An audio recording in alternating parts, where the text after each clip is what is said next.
जी का प्रयोग नहीं करते हैं तो उनको या तो आप अपने बच्चों की सहायता ले सकते हैं जो लोग थोड़े से टेक सेवी हैं, या फिर जिनको भी घर में थोड़ी टेक्नोलॉजी आती हो, तो जिनको एडमिशन लेने में दिक्कत आ रही है, ऐसे कई लोग हैं, ऑफिस भी पहुंच रहे हैं आप लोग, तो उस केस में ये आप कर सकते हैं।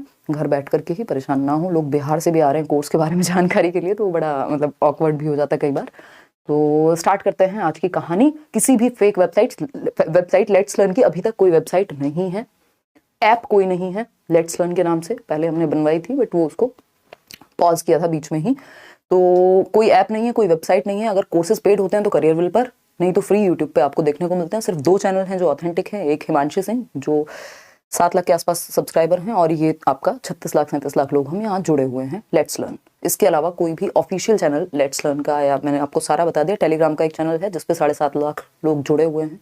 फेक चैनल से, फेक वेबसाइट से बचना है, कि मुझे बार बार कहना पड़ रहा है हर सेशन में, क्योंकि ये बहुत बड़ी प्रॉब्लम बनती जा रही है धीरे धीरे। इस पे हम एक्शन ले रहे हैं जिस भी हद में लिया जा सकता है, बट और जो लोग फैन चैनल वगैरह भी चलाते हैं उनसे भी अनुरोध है कि कोशिश करिए, एक तो पूरी कंप्लीट वीडियो आप उठा के डालते हैं, पूरे लेक्चर, ऐसा काम मत कीजिए।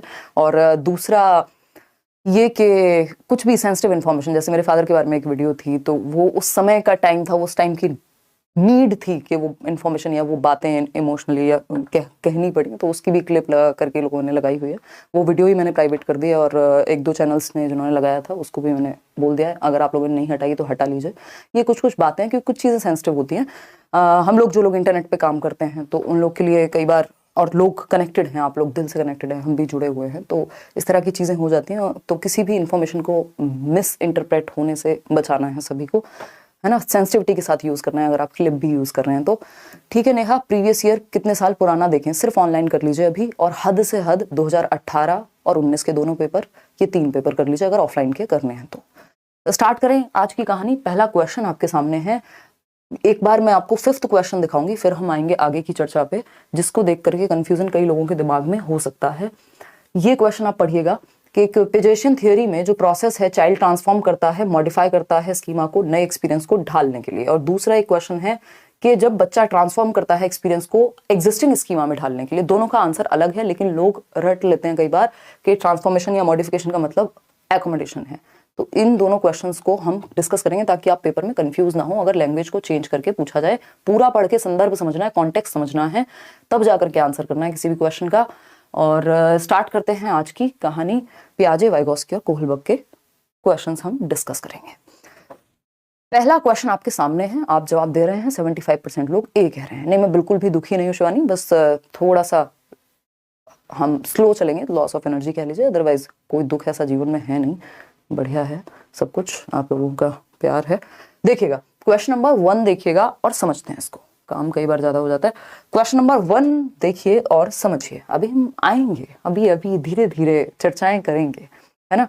और अभी आएंगे कि मैंने पियाजे चाचा और कोहलबर्ग को अंकल क्यों कहा है, इस पे भी आएंगे।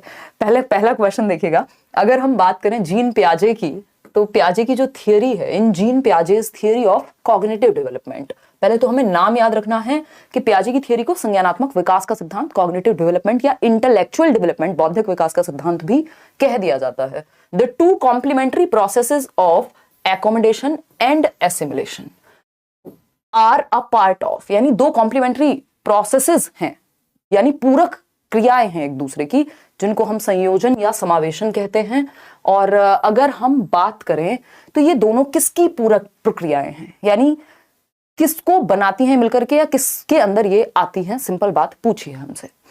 तो हमें पता है ZPD का पियाजे से कोई लेन देन है नहीं, वाइगोस्की से है। कॉन्सेप्ट मैप्स की ऐसे यहाँ कोई कॉन्सेप्ट या किसी कॉन्सेप्ट को समझने के लिए कोई फ्लो चार्ट वगैरह की बात नहीं हो रही है, जिसको हम कॉन्सेप्ट मैप कहते हैं, कि कॉन्सेप्ट को समझने के लिए हम फ्लो चार्ट, वेन डायग्राम और इन सब का यूज करते हैं, ताकि उस कॉन्सेप्ट के जो रिलेटेड पार्ट्स हैं उनको आसानी से समझ सकें। तो ऐसी भी यहाँ कोई बात हुई नहीं है, पियाजे ऐसा सच बात कर भी नहीं रहे।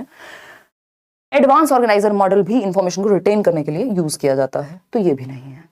बात है पियाजे की एसिमिलेशन और एकोमोडेशन की, जो अडेप्टेशन की प्रक्रिया के तहत आते हैं। अनुकूलन की एक प्रोसेस है जिसमें एसिमिलेशन और एकोमोडेशन दोनों शामिल हैं। अडेप्टेशन क्या है? आप लाइफ में नए एक्सपीरियंसेस या नई सिचुएशंस में कैसे ढलते हैं, या पुरानी चीजों को कैसे एडजस्ट करके अपने स्कीमा मतलब जो आपका एग्जिस्टिंग इंफॉर्मेशन है, जो स्कीम ऑफ थिंग्स हैं, बेसिकली जो आपकी एग्जिस्टिंग जो पूर्व ज्ञान है आपका, जो भी आपके दिमाग में सेट है, उसको हम स्कीमा कह रहे हैं। ठीक, तो ये अडेप्टेशन की प्रक्रिया के तहत आते हैं। अनुकूलन जिसको हम कह रहे हैं, A option is the right answer. आप में से ज्यादातर लोगों ने सही उत्तर दिया। इसको ऐसे समझेंगे, पियाजे की थियरी है, 4 स्टेजेस हैं आपके सामने। 4 स्टेजेस में सेंसरी मोटर, SPCF से याद रखनी है 4 स्टेजेस। एक तरफ हैं 4 स्टेजेस, दूसरी तरफ हैं कुछ संज्ञानात्मक प्रक्रियाएं, कॉग्निटिव प्रोसेसेस, जैसे कि स्कीमा। तो स्कीमा की हमने अभी चर्चा की। स्कीमा क्या है? जो भी आपकी एग्जिस्टिंग नॉलेज है, जो भी आज आप जानते हैं, वो सब आपके स्कीमा में है कहीं ना कहीं। अगर नहीं होगा तो वो आप जानते ही नहीं है। मतलब किसी चीज को अगर आप जान रहे हैं, पहचान रहे हैं, याद भी रख पा रहे हैं, तो आपके स्कीमा में कहीं ना कहीं जो वर्तमान ज्ञान है आपका, उसी में होगा वो। इस स्कीमा को, इस वर्तमान ज्ञान को, जो भी आपके पास एग्जिस्टिंग इंफॉर्मेशन है, उसको आप कैसे ऐड करते हैं उसमें कुछ, वो एसिमिलेशन यानी आत्मसात करना कहलाता है। जिसमें आप कुछ चेंज करते हैं, मॉडिफाई करते हैं, वो चेंज जो है एकोमोडेशन यानी समायोजन कहलाता है। इक्विलिब्रेशन एक किसकी? संतुलन की प्रक्रिया है कि जो आपने एसिमिलेट किया है, जो आपके दिमाग में है, जो दुनिया में है, दोनों बैलेंस में है कि नहीं है। अगर नहीं होंगे तो डिसइक्विलिब्रियम कहलाएगा, असंतुलन कहलाएगा। ठीक। सेंसरी मोटर स्टेज आपकी जन्म से 2 वर्ष तक होती है। SPCF की जब हम बात कर रहे हैं, प्री ऑपरेशनल जिसको पूर्व संक्रियात्मक कह रहे हैं, ये 2 से 7 वर्ष होती है। एक क्वेश्चन डायरेक्ट आता है इन पे एजेस पे। कॉन्क्रीट ऑपरेशनल मतलब मूर्त संक्रियात्मक 7 से 11, पहली बार लॉजिक आएगा बच्चे के दिमाग में, इंडक्टिव लॉजिक। फॉर्मल ऑपरेशनल यानी औपचारिक संक्रियात्मक, जो कि हाईएस्ट लेवल है, ये भी पूछा है इस बार, हाईएस्ट लेवल कौन सा है? तो 11 से 15 वर्ष अमूर्त चिंतन बच्चे के अंदर आ जाएगा। समझते हैं क्या कहानी है। हम बात कर रहे थे कि वो कौन सी प्रोसेस है जिसमें एसिमिलेशन और एकोमोडेशन शामिल होंगे। ये दोनों एक दूसरे की पूरक हैं।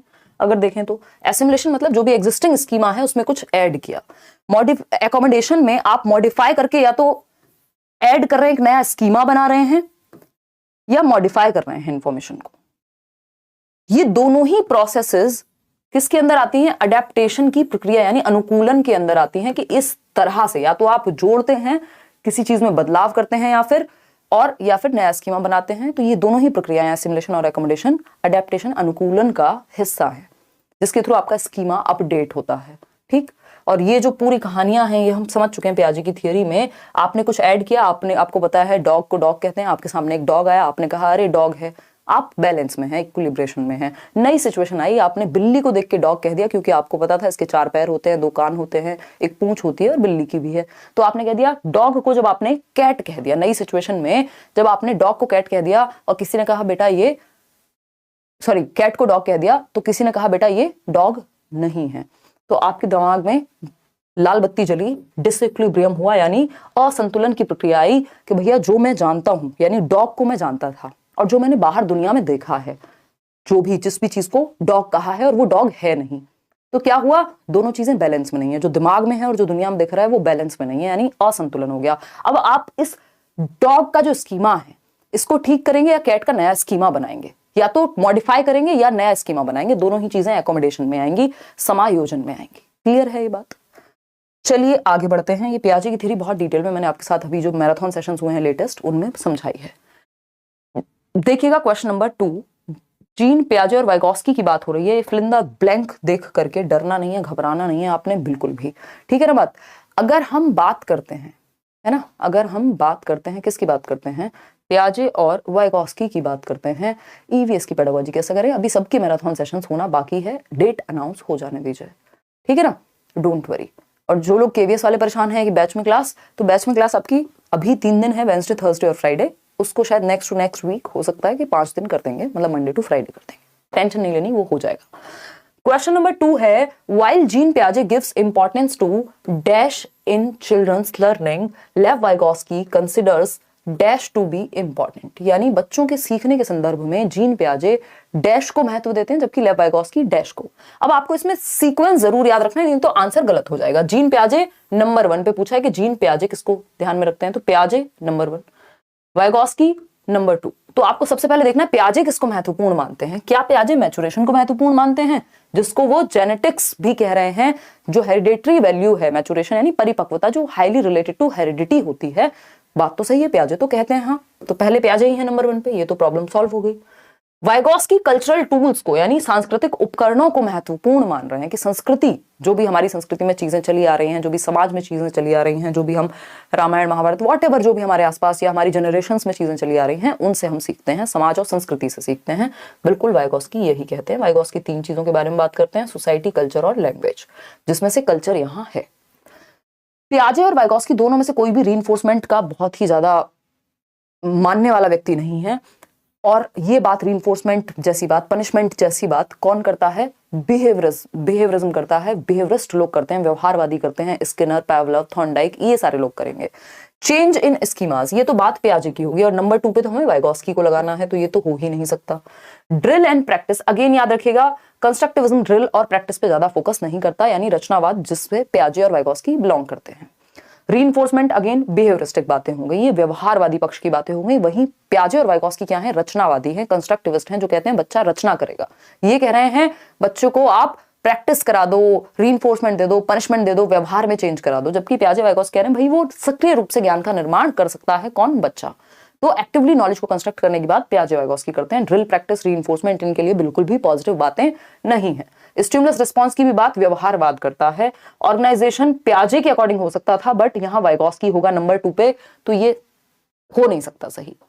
तो आपको पता है, यानी सबसे पहले हमें पियाजे को ढूंढना है, तो पियाजे के अकॉर्डिंग परिपक्वता यानी यहां मेच्योरिटी आनी चाहिए, और वाइगोस्की के अकॉर्डिंग कल्चर। यही एक ऑप्शन है जो सेट बैठ रहा है। इसी तरह से आपको एलिमिनेट करना आना चाहिए, नहीं तो इस तरह के क्वेश्चंस आते हुए गलत हो जाते हैं कई लोगों से। तो A option is the right answer over here. आगे बढ़ जाएं क्वेश्चन नंबर 3 पर। क्वेश्चन नंबर 3 क्या